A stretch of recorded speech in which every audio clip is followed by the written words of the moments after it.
Welcome to Sacrilegious Discourse. For this is what the Sovereign Lord says. Why do you need prophets to tell people who you are and what you want? If you can justify everything that the God of the Bible has done, then you can justify any of your behavior. A lot of this mentality is trickling into what is now mainstream right-wing Christianity. I am capable of empathy greater than this God of the Bible. This is a Bible that they tell kids. This is the good Lord. This is the good book. He is fantasizing about murder, mass murder. Head over to sacrilegiousdiscourse.com right now to find out how to leave us a review or support us on Patreon.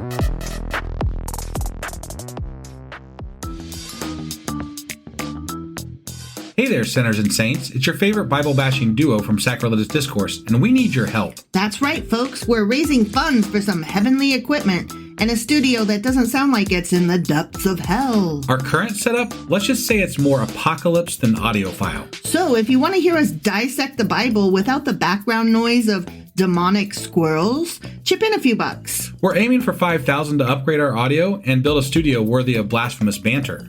Donate today and help us spread the good word of atheism. You can find a link right on our homepage, sacrilegiousdiscourse.com. Every dollar counts. Even if it's from your collection plate.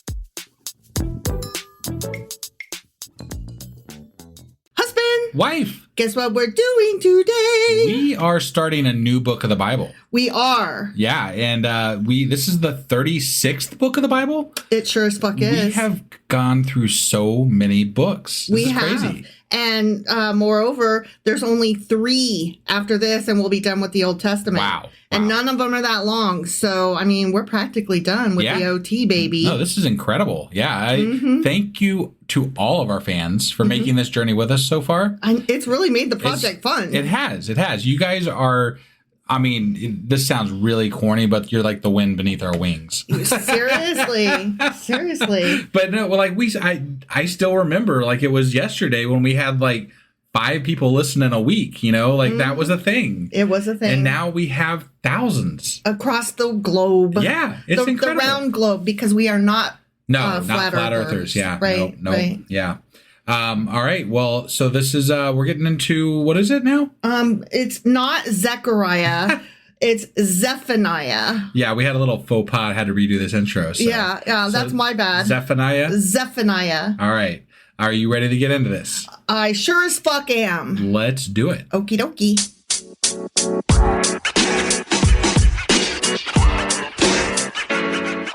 All right. Well, before we hop into the actual reading of chapter 1, I wanted to say a couple things. Okay. First of all, in the intro, I mentioned that there's only 3 minor prophets after this, 3 books after this. Yeah. They are 3 of the 12 minor prophets. Okay. Okay. The reason I bring that up is because most apologists, I don't know, not necessarily scholars, but people that are fans of how the Old Testament supports the New Testament. Okay. So maybe apologist is the correct term. Sure. They claim that the first 9 of the minor prophets all take place prior to the exile, and that the last 3 are post-exile. Okay. So these are going to be more newer, relevant type things. Well, we're reading the last of the pre-exile. Okay. And then... Oh, I see. I see. Okay, so this is still pre-exile. The next 3 after this are supposedly... are going to be post-exile. Right. According to people. Yes. And things. We have read enough at this point that there's a lot of doubt as to any of them being pre-exile. We don't know. Well, most of them that I recall, based on what we were able to come up with, were hypothetically written pre-exile, but some of them were inserted with new information post-exile. Right. So it just kind of depends on how you look at it, I think. I guess. So, but yeah, so far I think mostly it's been pre-exile. That makes sense to me. All right. So. Well, I just wanted to put that out there because I think it gives it a little bit of context, and it separates the 12 minor prophets a little bit for me. Yeah. And if anybody's jumping in here from before, when we say pre-exile and post-exile, we're talking about the Babylonian exile. Right. Just to clarify. Yes, that is correct. Sorry. No, it's all right. We get lost in our own little fucking world of what I knew what I meant. You guys haven't been listening for 1,200 episodes? Come on. What the fuck? Keep up. Exactly. Well, the book of Zephaniah was originally composed in biblical Hebrew. Okay. Yeah. As many of them were. Right. And it likely underwent later additions and redactions. No fucking way. I know you'll be surprised to hear. I'm shocked. Yeah. Scholars debate its date of composition, and some suggest it originated in the 7th century BCE, while others propose significant editing during or more likely after the Babylonian exile. Boy, that sounds familiar, doesn't it? Yeah, it really does. Yeah. It's like it could take this whole fucking synopsis of when it was written and just apply it to almost every fucking minor prophet. Exactly. There is no external evidence linking the text directly to a particular historical Zephaniah. Yeah, okay. Yeah. So as usual, dude may or may not have existed, but we have, other than this book saying he did, this 3 chapters. Yeah. We don't know. Hey, that's enough proof for people that believe the Bible. So. This is an interesting one in that it emphasizes, quote, the day of the Lord, which we've heard before. We have. It was a theme first introduced in the book of Amos, or Amos, as I called him. Right. And then was later echoed in Isaiah, Ezekiel, Obadiah, Joel, and we'll read about it again in Malachi. Got it. Okay. As I recall, and maybe I'm recalling incorrectly, but the day of the Lord to me always seemed like a day of reckoning, a day of like maybe destruction or coming to term, like God's going to do some shit. Yeah. Basically. Yeah, exactly. He's going to get you. Right. He coming. I mean, the good will be okay still because there's always, that. Except for when they're not, because sometimes he just kills the good with the bad. Right. You shouldn't have been born there. Right. Zephaniah's oracles, his prophecies, whatever you want to call them, focus on impending divine judgment. Okay. Which you said. Yep. Reflecting other pre-exilic concerns about Judah's moral decay and post-exilic theological reflections on the destruction and hopeful restoration. Got it. So it's we know shit is about to go bad because we see the way the winds are blowing. And so, we need to make a blame for why we're about to get our asses kicked. And then after the fact, we need to continue making an excuse for why we got our asses kicked. Right. And also that same reasoning allows us to rally around the family with a pocket full of shells, so to speak, and gives us a rally cry to help us join together in hope as we commiserate for a hopeful restoration. Right. Yeah. I feel like that's why there's these sections that were older and then insertions later that were from the post-exile, because the pre-exile stuff that they write is generally very judgmental of their condition and then how they worship God. Yeah. The post-exile is usually, we understand why we got punished and now we need to come to grips with, worshiping our God so we can make things better again. Exactly. Right? And so when they got to the post-exile side, they took all these books and they're like, we really need to rebuild. And how do we rebuild? We need to love God more. Yes. So let's love God more. And let's condemn how shitty we were. Like, oh man, we were so bad. Remember in the days when we used to not buckle up and we smoked in the cars and we let kids ride in the back seat? Oh, man. It's like all these stories justify what happened to them. Yeah. Right? They're like, well, our ancestors were shitty. So we got exiled, but now we just need to love God. Yeah. And we need to reconcile ourselves to loving God. Exactly. To fix things, Yeah. So, but perfect. It makes sense in a very old world type manner. Sure. So, yeah. Zephaniah's denunciation of corruption and injustice aligns with Josiah's reforms. Okay. So he was during that same time period. Got it. Okay. Yeah. Suggesting he supported efforts to restore monotheistic worship. Okay. Remember, Josiah was the good king. Yeah. According to these people. Sure. He got rid of all the Baal stuff and was like, y'all need to stop with all this worshiping other gods nonsense. Yeah. His predictions of devastation also reflect broader historical anxieties as the region faced threats from the Scythians and later the Babylonians. Got it. So they were all like, the end is nigh, and ringing their ding-dong bells. Yeah. And, we need to get our shit straight. Like the man in New York with the sandwich board, Like, it's the same concept. Yeah. Like, it's the messenger standing out there saying, shit is about to go south, and if we only get our shit together, we might be able to avoid it. Probably not. You're doomed. Right. In which case, I'm like, why are you standing out there then? Like, what is your purpose? Yeah. If we're going to be doomed, it's going to happen whether you tell us or not. It's true. So, yeah. I don't know. I think people just like to be right, I know I do. I mean, you can't be more right than if you predict the end of the world, right? That's true. I mean, then you're like, damn, that sandwich board guy, he was the rightest. He was the most right. He knew what he was fucking talking about. That end, it really was nigh. Remember when he was ringing his bell? It's just that there's nobody left to I know. congratulate him for it. I know. So. Like, how's that going for you, sir? Right, yeah. So let's talk about the dude himself, right? Yeah.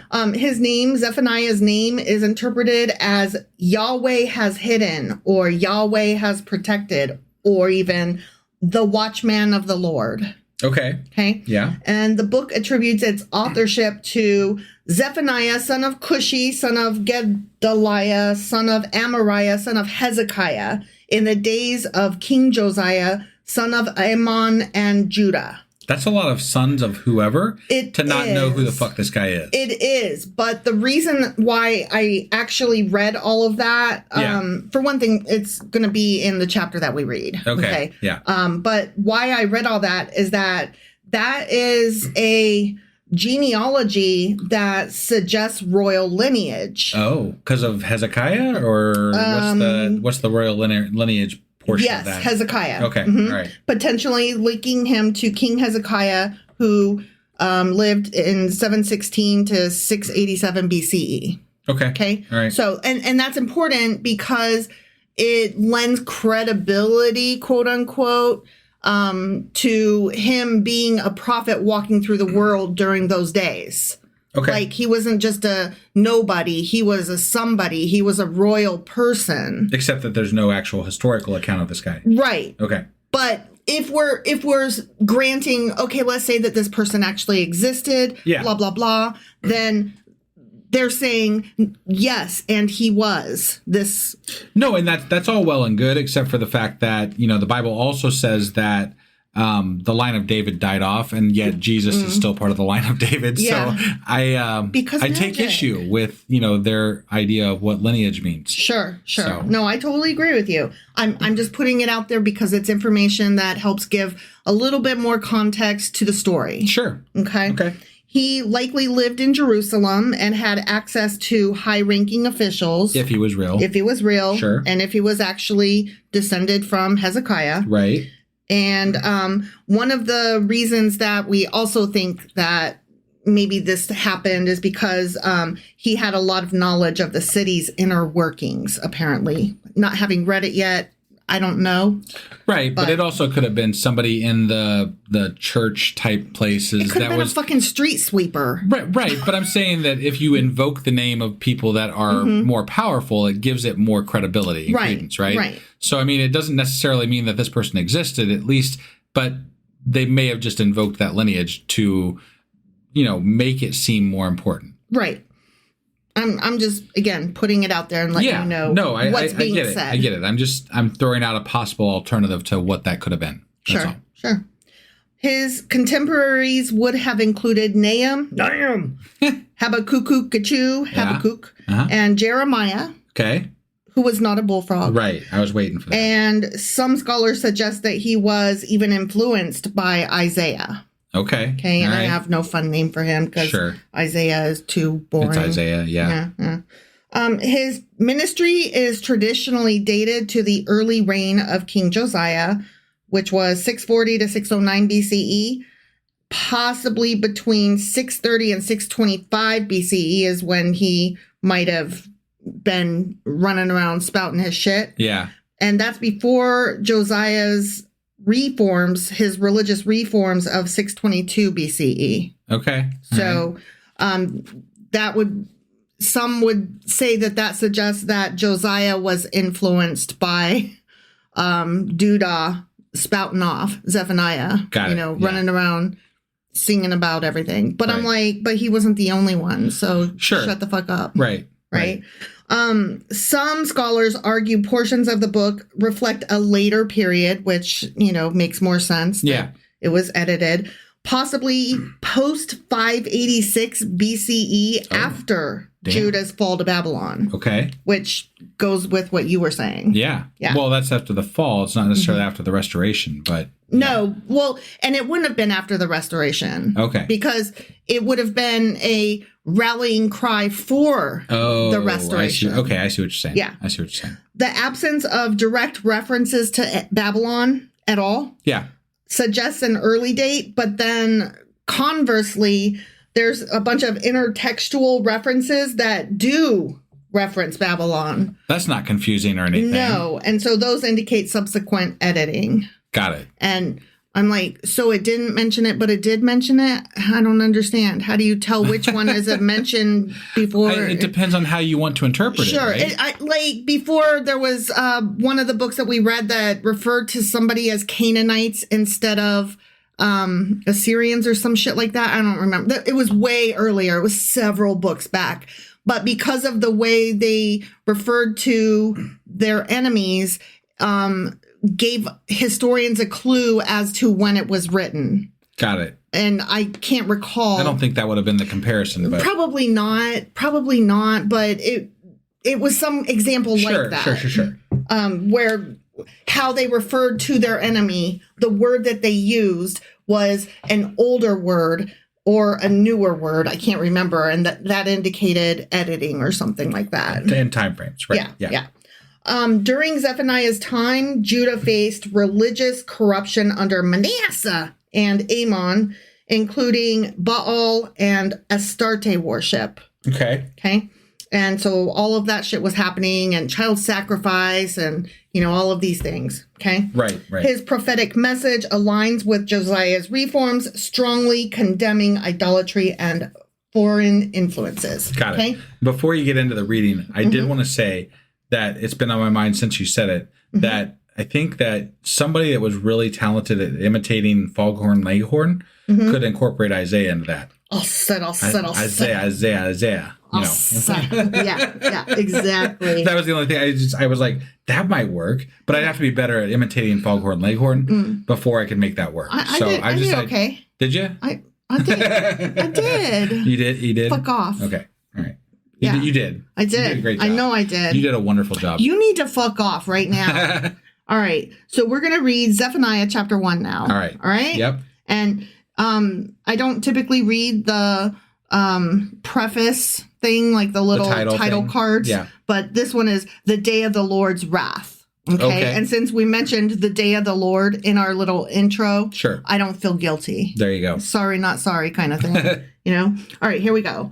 The word of the Lord that came to Zephaniah, son of Cushi, the son of Gedaliah, the son of Amariah, the son of Hezekiah. Yeah. During the reign of Josiah, son of Ammon, king of Judah. Jesus Christ. Okay. That's all the fucking lineage bullshit is so like, I'm like, okay, like there's just name. And like by the time they get done, I'm like, who the fuck are we talking about now? Right.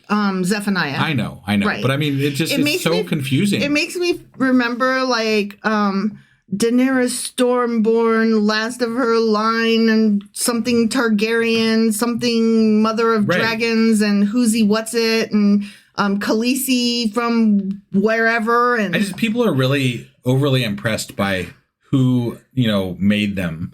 Well, yeah. I'm like, I don't care, really. It gives them a sense of their lineage. It tells who they are. Well, let's just be perfectly honest. It grants them importance. It grants them a status that they wouldn't have otherwise in these cultures, because in different cultures and in times past, who your dad was and who your dad's dad was, etc., meant something, and it meant what class you are now. Yeah.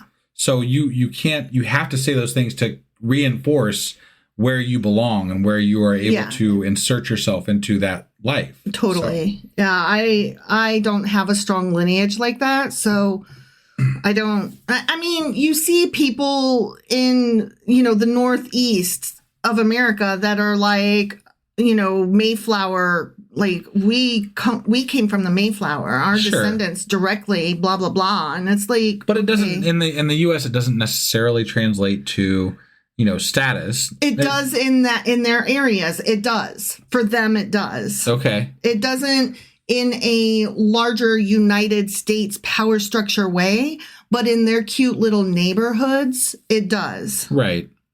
It's showing off. Right. I gotcha. It's like if you have a small town and you're like, my dad's the mayor. But it doesn't automatically grant you a standing just because of who your parents and grandparents were. We think that they don't agree with you. And how much status you believe you have. I said automatically. Like, you still have to, be able to make money. You still have to take the money that your dad gave you and go to college and do something with it. Do you? Because Trump didn't seem to... Well, I'm saying in general. Trump... But that's what I'm saying. The more that you believe in the status that you pretend to have, that you just... The status is what? No, there's no doubt about it. You walk through the world believing you're a fucking king and you can make a bunch of other dum-dums believe it. No, if you have money to begin with, you're going to be better off in general. And I mean, there is a class system in the United States. Yeah. And if you were rich, coming into this world, chances are you've got a much better chance of being rich leaving the world. So, that's just the way it works. Mm-hmm. So, I mean, class systems. Yeah. Yesterday, class systems today. It's true. It's all the fucking same. It's just it's done differently than in the past. I guess. I don't know. It's the only real difference. It annoys me up one side and down the other. I see no difference, is what I'm saying. Right. It's all a bunch of bullshit nonsense, and I'm like, but you're still a dick. At the end of it. Moreover, let's even say this. At the end of the day, they all have buttholes. Yeah. And I just cannot take seriously anyone who has to use toilet paper and wipe shit out of their butt cracks. Yeah. And that is the entire human experience. We all have to do that. Right. So I'm like, I have a question for you. How well do I deal with people that think they're better than me? Oh, pity the fool. Pity the fool, honestly. I'm just saying, I hate that mentality. Well, if you think you're better than another human being, you need to re-examine yourself. Yeah. Because that's not the proper way to exist. You are not better than another human being. You might have different abilities than that person, but that doesn't make you better. It makes you different. Yeah. So it's just one of those things that I can't stand about certain people who act their status. Their unearned status. Their unearned self-ascribed status. Right. Yeah. I can remember one time a particular person was getting in my face about something, and I just started laughing, and I go, but you live in Ohio. And that stopped them dead cold, because how do you argue that? If you are so goddamn special and wonderful, what the fuck are you doing in Ohio? Not to diss Ohio, but sure, in the hierarchy of very important, cool places in the world. So this is low on the Ohio's not at the top. Yeah. Okay. It's not even in the top 10 states of awesome places to live. Right. And so I'm like, you live in Ohio. You can't, you don't have anything. Who are you? You have a butthole, You have a butthole and you're in Ohio. I can't possibly take you seriously. Right.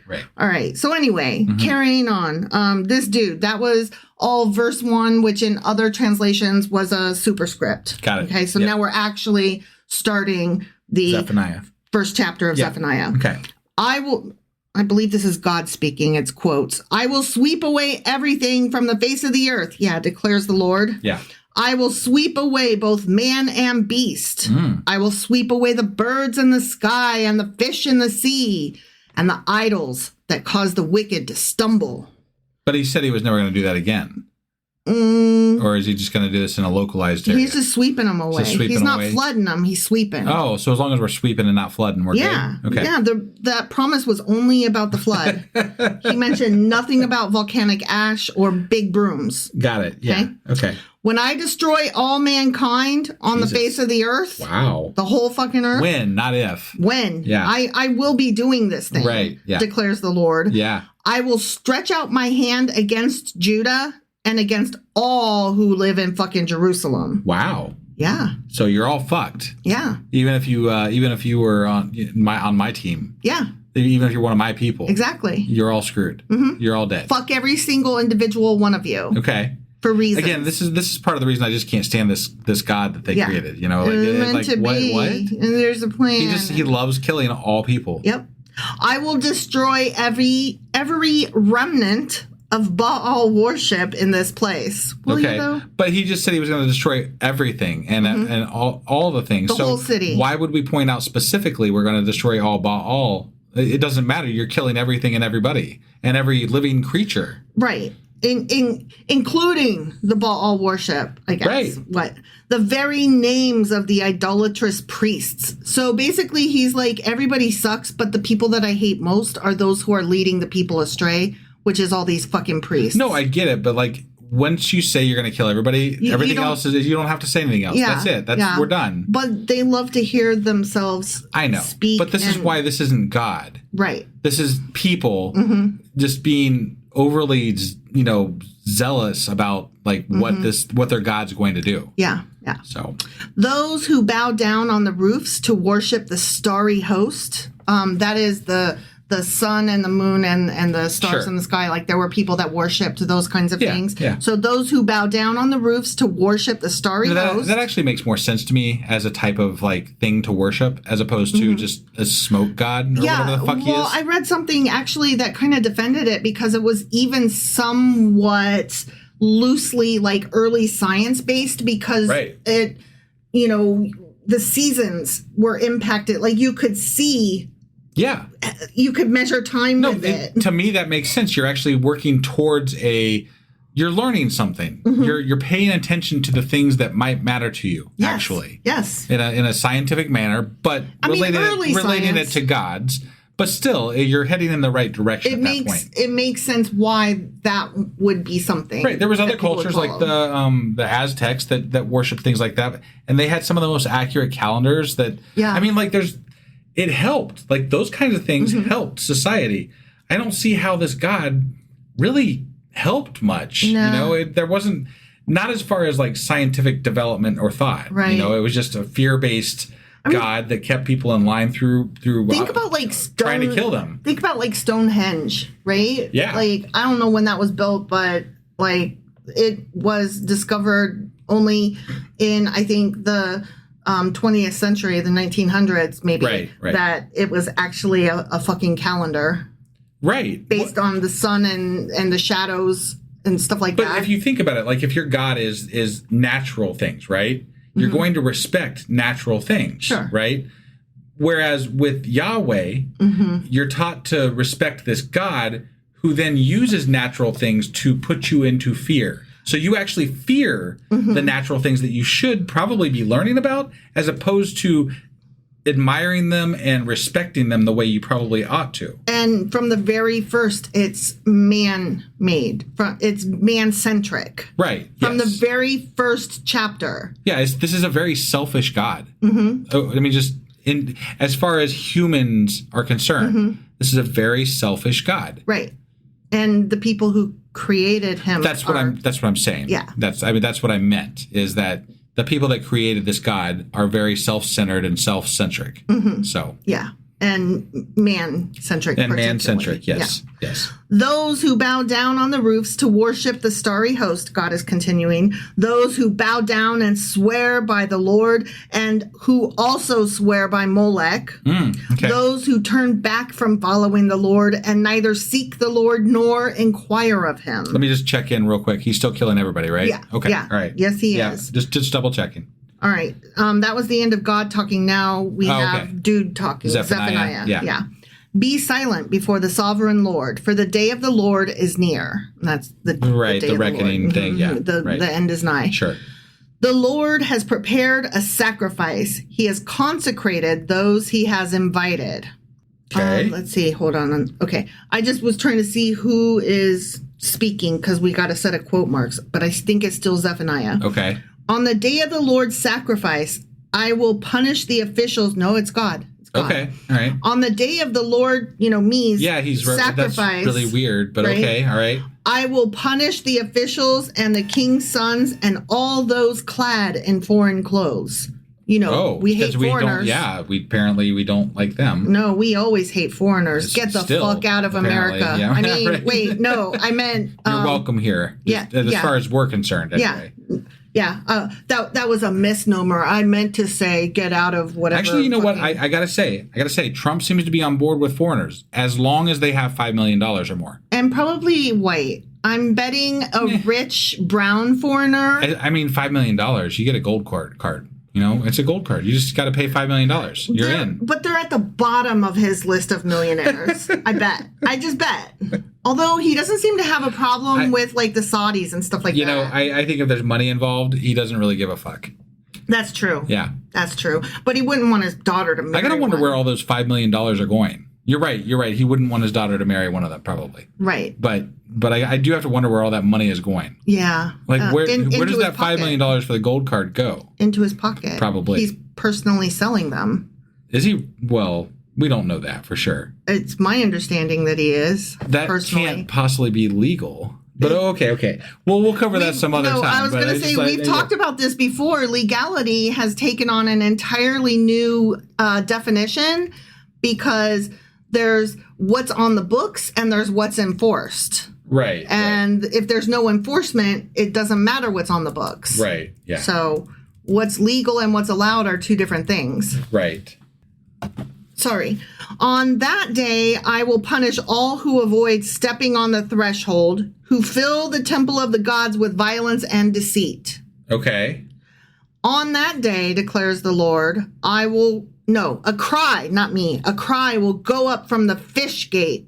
Remember, there's all the different gates in the city. Right, yeah, that's a kind of a callback to a while ago. I can't remember which one that was, but yeah. No, I can't either, but it's a class system, like different workers of different classes came in different gates. Right. So a cry will go up from the fish gate, wailing from the new quarter, that's the newly built portion of the city. Okay, yeah. And a loud crash from the hills. Wail, you who live in the market district. All your merchants will be wiped out. All who trade with silver will be destroyed. This is a very familiar wording track, the whale and the gates and the... I feel like this might be the same author even. Right. It seems very familiar. So I'm just, it doesn't lend a lot of credence to the idea that this is a different author than another that might have been involved in other books. It might have been a Zephaniah guy, was inspired by that earlier guy and copied his words. That could very well be. I don't know. Yeah. At that time, I will search Jerusalem with lamps and punish those who are complacent. Okay. Who are like wine left on its dregs, who think the Lord will do nothing either good or bad. Well, I guess that puts me out because I'm like, no, there is no Lord to do something good or bad. Yeah, we would be, if there was a God, we'd be in big trouble. I'm fine with that. Right. I'll take those chances. Sure. The odds are ever in my favor on this People one. tell us all the time online that we're going to burn in hell. So, I mean, it's because Jesus put off our punishment. We aren't going to get punished in this life. We get punished later. That's fine. Yeah. Whatever. I mean, I figure all the cool people are down there. So, well, here's the thing too. If you are getting pleasure out of that, then you are going to be there too. And moreover, if you are not getting pleasure out of it and you're actually telling me because you care, that's really sweet of you, but you're going to be in heaven where you will not be with your earthly body and you won't give a shit anymore. I find, you're right. And I find it very telling that they'll often start by telling you that I'm telling you because I care about you. And then they go into laughing at you. Yeah. And I'm like, So no, you're telling me because you really enjoy the idea that I'm going to burn in hell. You get pleasure. This has nothing to do with you wanting to save me. Yeah. And you need to reevaluate your motives here because Again, that's bullshit. If what you're saying is fucking true, you better check yourself before you wreck yourself, because you're going to be right there with me. Right. How do they not see the hypocrisy in those types of actions? But they're like, but I said sorry, so it doesn't matter. And I'm If like, I said it's like if I said the words, I'm good, right? I'm like, Well, you are telling me God is all powerful and knows everything. Therefore, motherfucker, per your own understanding of God, he knows your heart, bitch. Yeah. Yeah. You can't have it both ways. He either knows that you're a fucking cunt and you'll be there with me, or he's not very powerful, in which case, fuck off. Who cares? But, I feel like the biggest, I feel like that the whole thing with religion in general is that people, they get to have it both ways. Yeah. They're like, I'm going to interpret this however the fuck I want, and you're going to burn in hell. So, ha ha. Yeah. And it's like, okay. And that's where I'm left like, what? Like, how do you even have a conversation? I can't even talk to you. This is stupid. Right. You're right. acting like I can't. I just can't. I mean, honestly, that's the feeling I had a few nights ago. I tried to have a discussion with my dad. I opened a dialogue with my dad, who is a MAGA Christian. Right. And I was trying to have a fair discussion, Yeah. and ask questions, because I want to understand. And to be fair, this wasn't about religion. It was about political No, it was about politics, but his politics are wrapped in religion. Right, So yeah. it is related. And he sent me his point of view, and I sent mine back, just addressing, like, he had said so many things that I was like, all right, give me a minute while I piece this out, because I needed to, one at a time, right? So just addressing his first point, I explained, here's my understanding of the situation. And then I even sent a couple links for sources. Yeah. He sent me back literally, like, within 5 minutes, agree to disagree. Right. And I was like, to which part? And he goes, all of it. And I was like, oh my God, that is so dismissive. But then I pressed a little bit, and I was like, but some of that was based on my own personal experience. And so are you also saying agree to disagree on things that actually happened to me that I saw with my own eyes? Right. And he was like, just agree to disagree. And I was like, I can't. You're kind of making me feel a little bit crazy, because, if you don't believe me, where do we go from here? Sure. Yeah. And it was just that kind of conversation that's with my own dad, you know? Yeah. And that was me trying to have a fair discussion. There is no fair discussion But you can't. anymore. Yeah. You can't. You can't even agree on fact. Like, he clearly did not read anything I wrote, and he certainly did not check out the links, one of which was one that I knew that he should most likely approve of as being a reliable source. Right. Because, you can't list certain sources to right wing because they think that they're skewed. Like, I would never send NPR to my parents. Right. Or I probably wouldn't send them New York Times for that matter either, which is funny because New York Times certainly is not super left by any stretch of the imagination. Right. But, also they think that Wikipedia is they've biased. basically taken away any legitimate news sources as a source of information. Exactly. So there is nothing left to actually source that they would believe anyway. And they have to, on their own, if these people come out of these bubbles, they have to come out of it on their own. Yeah. There has to be some sort of a instigating factor that causes them to reevaluate their stance. And then it's nothing that we can do for them. No. It just was very frustrating because, like, one of his sources was libs of TikTok. Right. Which I won't get into, but not a reliable source. No, guys. not at all. Somebody whose sole purpose in life is to make the libs cry or to own the libs or whatever. Yeah. I'm just like, really, Dad? Right. Anyway, you can't have a conversation with these people. No. Going on, their wealth will be plundered, he says, their houses demolished. Though they build houses, they will not live in them. Though they plant vineyards, they will not drink the wine. Just double checking. We're still killing everybody, though, We're right? still killing everybody. Right, And but also their wine is going to, okay. yeah, Just they'll checking. do the work, and then they'll die before they get a chance to All reap of the them. benefits. All of them, yeah. Okay. The great day of the Lord is near. Okay. The great day of the Lord. Yeah. That great day when people die. Yeah. That And murderous. great has different, great doesn't mean like That's good. true. It just is, Oz the great and powerful. Right. Yeah. Yeah, you're right. It doesn't necessarily mean good. Right. And there is a difference. Yeah. Near and coming quickly. The cry on the day of the Lord is bitter. The mighty warrior shouts his battle cry. What's the mighty warrior? Yeah, I don't know. Well, that's a Q&A. Yeah. That day will be a day of wrath. Jesus Okay. Christ. Like, that is such a powerful word. Yeah. Fucking wrath. A day of distress and anguish. A day of trouble right here in River City. And ruin. A day of darkness and gloom. A day of clouds and blackness. Somebody got out their thesaurus that day. Yeah, they did. A day of trumpet and battle cry against the fortified cities and against the corner towers. I will bring such distress on all the people that they will grope about like those who are blind because they have sinned against the Lord. But they won't because they'll be dead. No, Like, but they'll suffer before they die. Okay. That's what he's saying. it's this whole thing is so ridiculous. It's so over the top It really and is. cruel. It really is. It's over the top and cruel. Their blood will be poured out like dust. Okay. And their entrails Jesus like Christ. dung. Like dung? Yes, like pooty.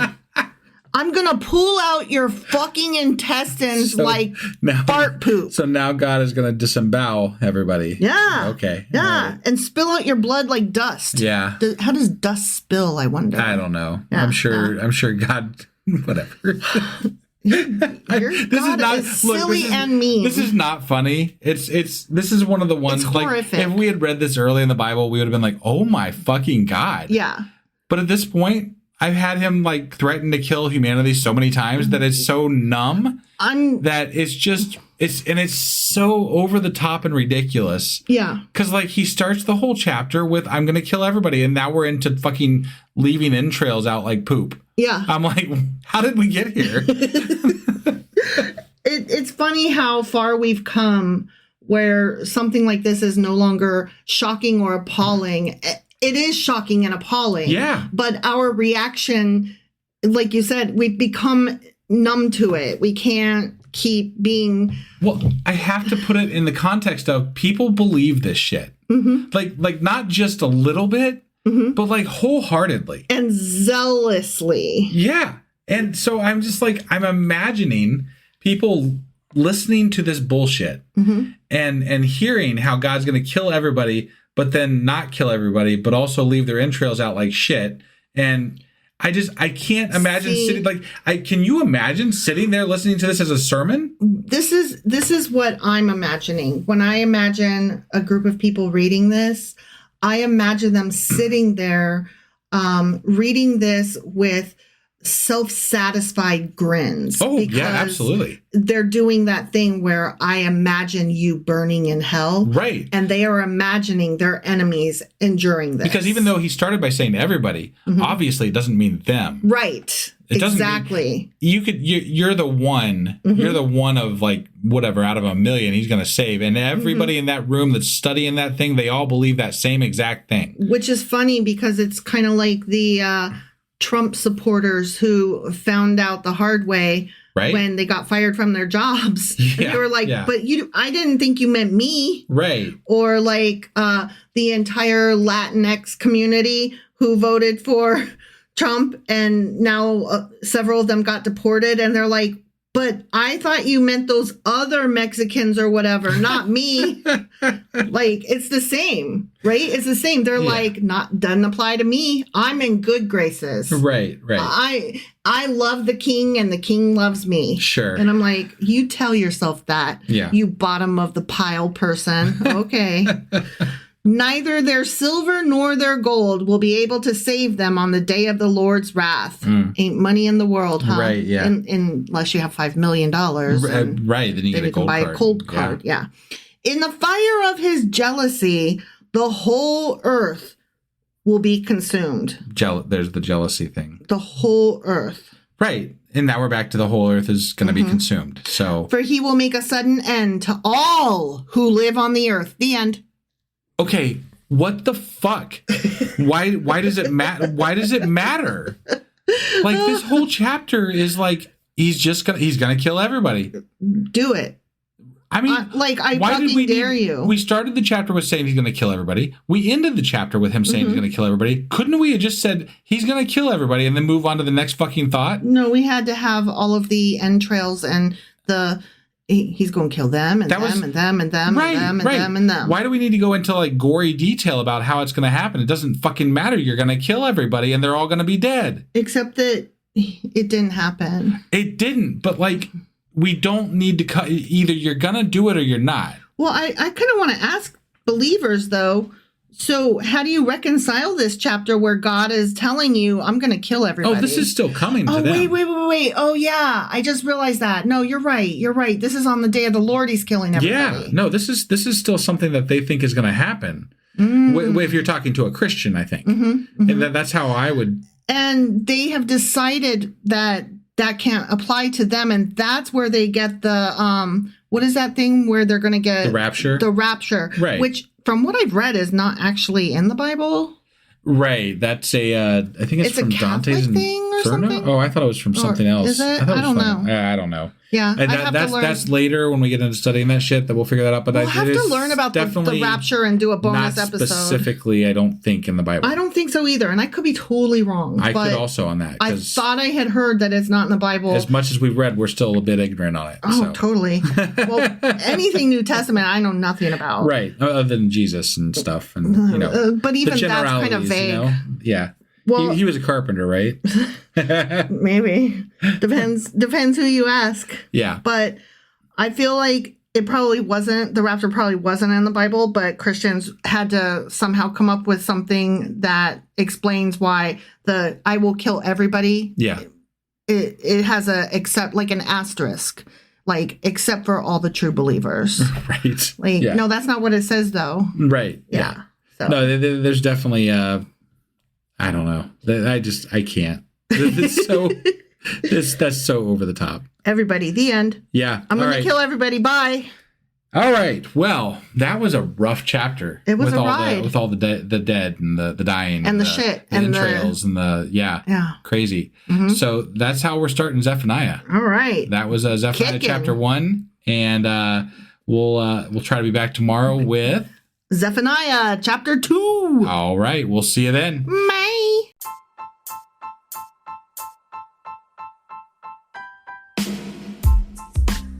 Hey, wife. I guess that's the end? But husband, that's just sad. It doesn't have to be. We are on lots of social media platforms like Twitter. Our handle there is sacrilegious_D. For D's nuts. Oh my God. Stop doing that. Anyway, we're also on Facebook, Instagram, and Pinterest. There's a link to all of our social media sites at our website. Ooh, we have a website? Yeah, it's sacrilegiousdiscourse.com, where you can also find a link to our merch shop. We have a merch shop? Yep. We have podcast-themed clothing, mugs, notebooks, and more, as well as an atheist and science-themed products.